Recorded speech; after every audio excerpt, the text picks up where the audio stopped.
In 2 weeks' time, the CDC's temporary Title 42 public health order will expire as required by court order. President Biden and agencies across our government have been taking robust steps to prepare for the effect that this will likely have on our immigration system, our partners in the region, and the movement of people across our hemisphere. Secretary Mayorkas will speak about the immediate impact of Title 42's expiration and our stepped-up enforcement efforts. But first, I'd like to take this opportunity to put this in the context of our broader approach to migration in the region, which we'll continue to build on in the coming weeks. It's an approach focused on making migration more safe, orderly, and humane, and on advancing the interests of the American people. If you step back, and it's really important to do that, globally, there are more than 100 million people on the move today, compelled to leave their homes in search of security and better lives. That is more people than at any time in recorded history. And in our own hemisphere, we are facing an unprecedented migration challenge. Long-term drivers like violence, corruption, lack of economic opportunity continue to push people from their homes. Problems that have been exacerbated by the pandemic, crises of governance, extreme weather events caused by the changing climate.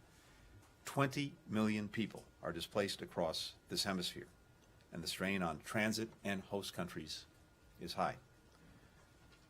Migration is the definition of a challenge that no country can solve alone. The magnitude, the range of drivers, the push and pull factors, all demand that we work together.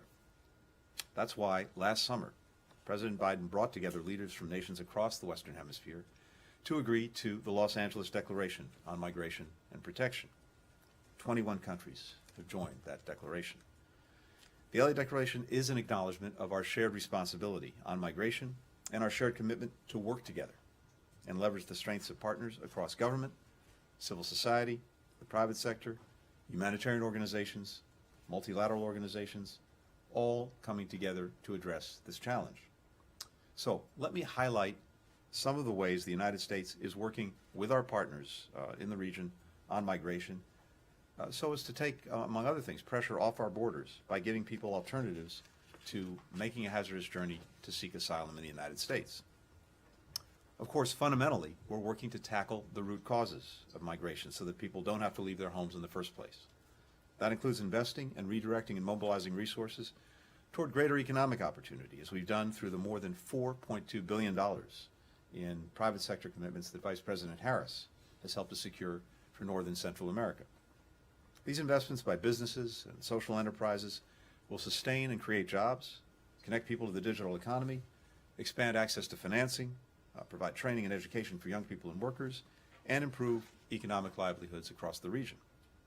We're also investing in economic opportunity through the nearly $1.2 billion that we provided in humanitarian assistance across the region last year, and through initiatives like our commitment to work with our partners to train and equip 500,000 local healthcare workers across the hemisphere over the next 5 years so that more people can get quality care in their own communities. All of these investments will help people feel that they have a future in their own communities. Now, of course, many of these investments can take time to bear fruit. So we're working in parallel on critical collaborations and initiatives with partners in the hemisphere to have a more near-term impact. First, we're supporting host countries as they provide legal protections and assistance to refugees and migrants so that they can thrive in their new communities. We're doing that by delivering funding to schools, health facilities, and other providers of support to migrants, funding the staffing and capacity building of local asylum centers and systems, and supporting registration and documentation efforts so that individuals can gain and demonstrate legal status, which is critical for access to work, to schools, to social services. We're also working with partners in the hemisphere to accept repatriation flights, increase security forces along migration routes, provide more assistance to migrants and refugees. We continue to surge assistance to host countries throughout the hemisphere to help integrate refugees and migrants and increase humanitarian aid and protection for vulnerable populations. Second, we're announcing a 60-day surge of urgent assistance to regional partners to enhance security, to counter smuggling, an effort that Ali will share more about in a few moments. We're also working to counter disinformation being spread by traffickers and other bad actors including by expanding our paid and earned media outreach to high-out migration communities and migrant routes through channels potentially reaching upward of 85 million people, so that people who want to migrate have accurate information about how to do so legally and safely, and know the dangers of putting themselves in the hands of traffickers. Third, we're significantly expanding access to lawful pathways for migration for those in need, including the U.S. Refugee Admissions Program. For too many people in too many places, these pathways feel far from reach. So we're working to create more opportunities and to make them more accessible. The United States welcomed 6 times as many refugees from Latin America and the Caribbean in 2022 than during the previous year. We're on track to more than double those arrivals in 2023. And in January, President Biden committed to welcoming 30,000 individuals every month from Cuba, Haiti, Venezuela, and Nicaragua through a parole program. Irregular migration from those 4 countries fell by more than 97% within the first month because people now have a legal and safe pathway.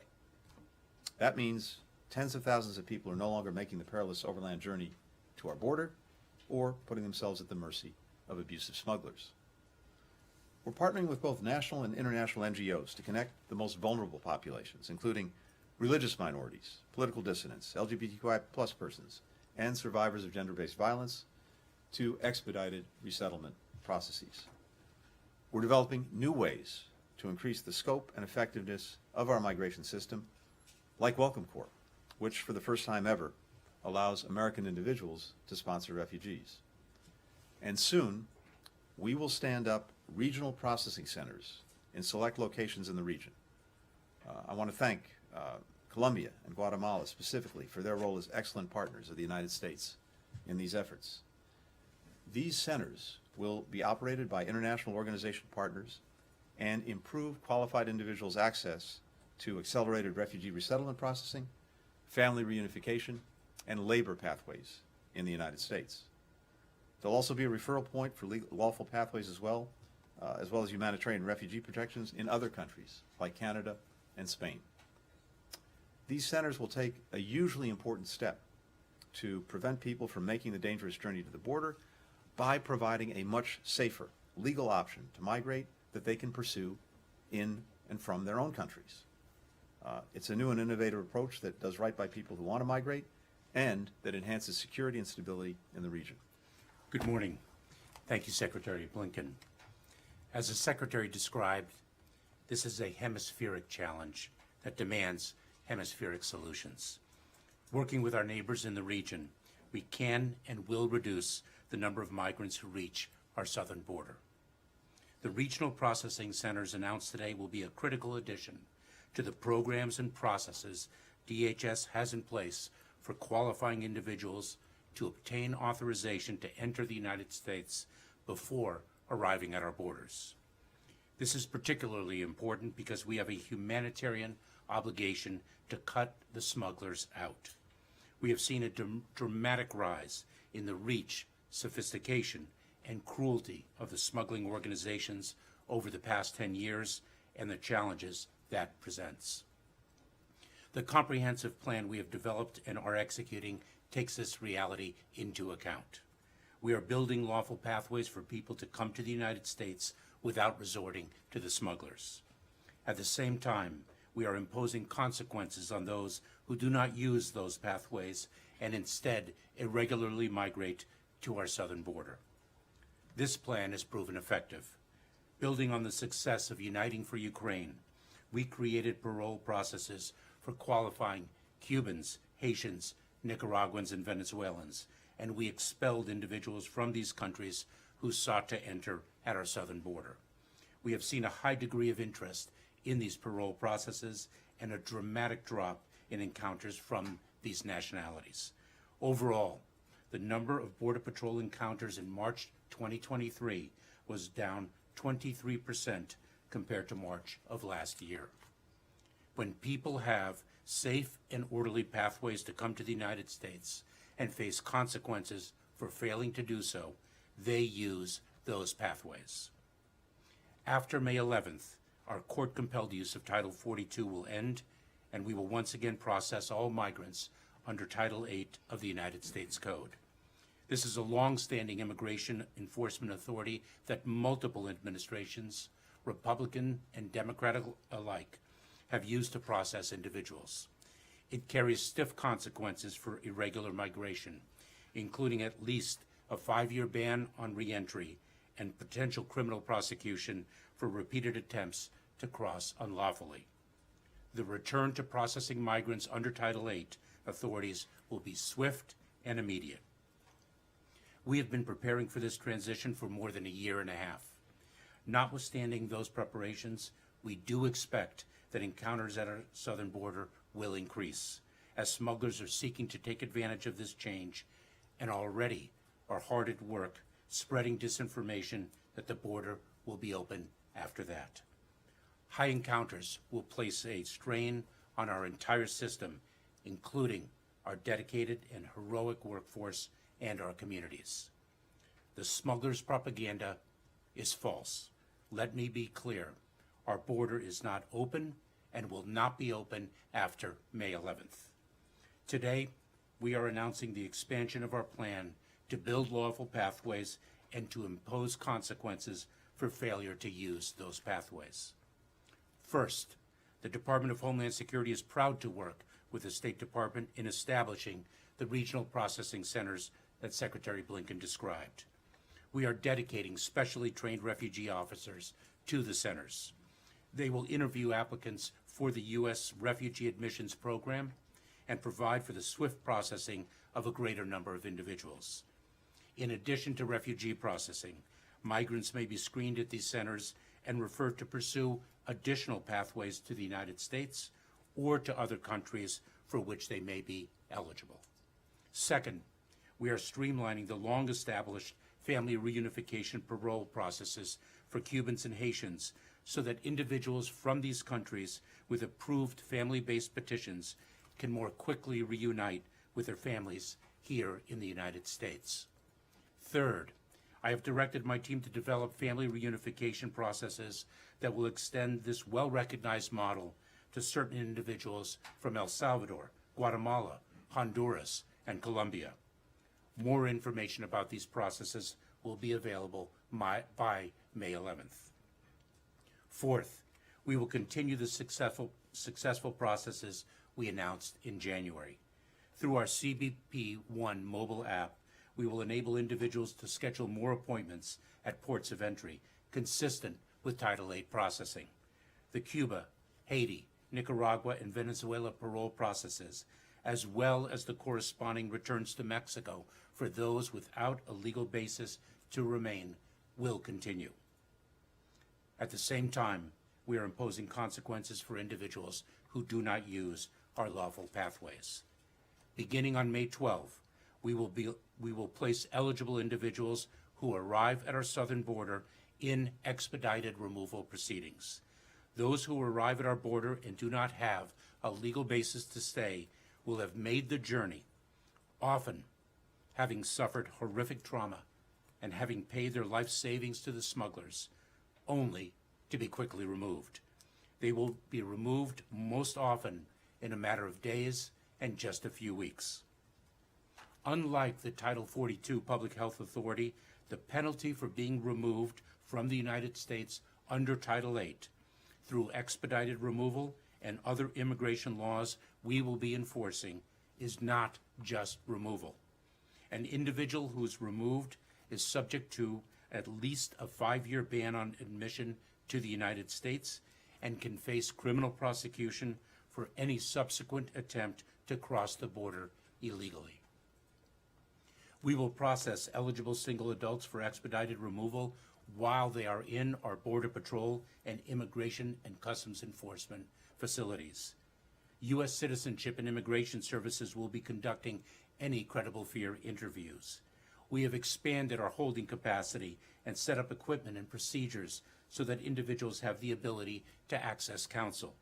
We have digitized processes, surged personnel, and, with the cooperation of partner governments, increased return flights. We are ensuring that removals are accomplished fairly efficiently, and quickly. Families have always presented unique challenges within our immigration system, particularly for an administration like ours that prioritizes family unity and opposes family separation. Like single adults, families will be placed in removal proceedings, including expedited removal.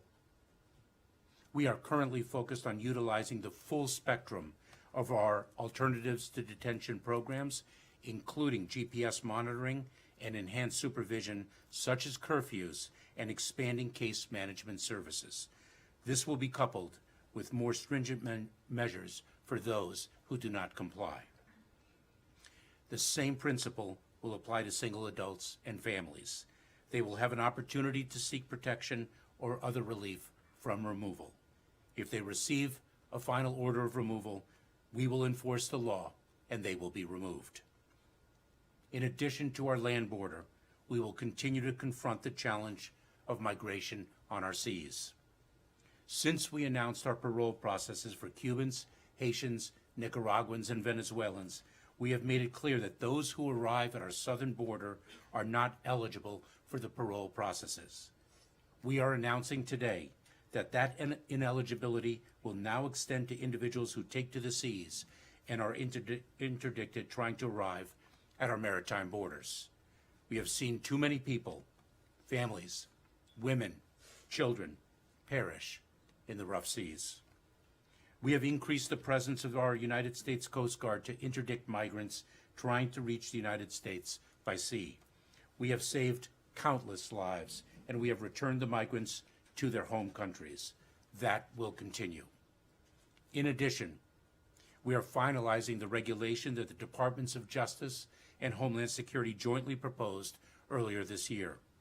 That proposed regulation will incentivize individuals to avail themselves of lawful, safe, and orderly pathways and disincentivize dangerous border crossings by placing a new condition on asylum eligibility for those who fail to use those pathways.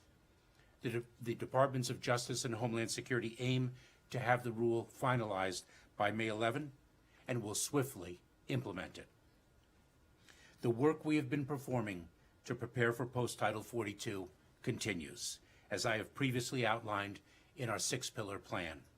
We are surging resources to our border, modernizing processes, attacking the smuggling organizations with unprecedented law enforcement focus, strengthening our immigration enforcement tool of expedited removal, working to increase information sharing and resources, having distributed over $130 million this fiscal year with 290 more to be awarded in the coming weeks for local communities and their nonprofit organizations. We are partnering with nations in the region to address the challenges of unprecedented migration throughout the hemisphere. For example, 2 weeks ago, we reached a trilateral agreement with Colombia and Panama to attack the smugglers who falsely coax people into the treacherous terrain of the Darien. We initiated a 60-day coordinated campaign with Panama and Colombia to prevent the incredibly dangerous humanitarian situation of migrants traversing the Darien jungle. We have made more than 10,000 smuggling arrests since April of last year and seized more than $47 million in smugglers' illegal property and finances.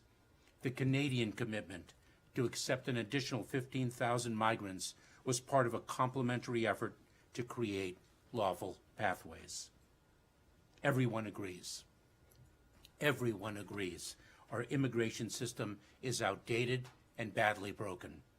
We must tackle the challenges before us together. This includes the potential for increases in migration after May 11 and the strain it will place on our communities, our workforce, and our system. That's why today we notified Congress of our intent to reprogram funds within our budget to support other emerging requirements across DHS. This reprogramming of existing funds will not meet our longer-term needs for securing our border and enforcing our laws. The administration requested $4.9 billion for these requirements, but received only $2.7 billion in the funding bill passed this December. While the Department is prudently utilizing the limited funding Congress has provided to prepare for the post-Title 42 environment, this notification of repurposing existing funds is only a fraction of what we will ultimately need. We know smugglers will seek to take advantage of the end of Title 42 and that the first few weeks will be challenging. But I have full confidence in the dedicated men and women of DHS.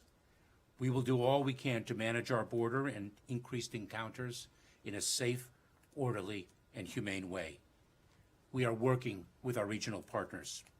We are going after the smugglers. We are surging resources to the border. But we cannot do everything that we need to do until Congress provides the needed resources and reforms. We call on Congress to provide the resources we need to continue our work. We stand ready to work with Congress to pass desperately needed reform to our immigration and asylum system. In the meantime, we will continue to do our part, implementing the approach we have described here today. Thank you.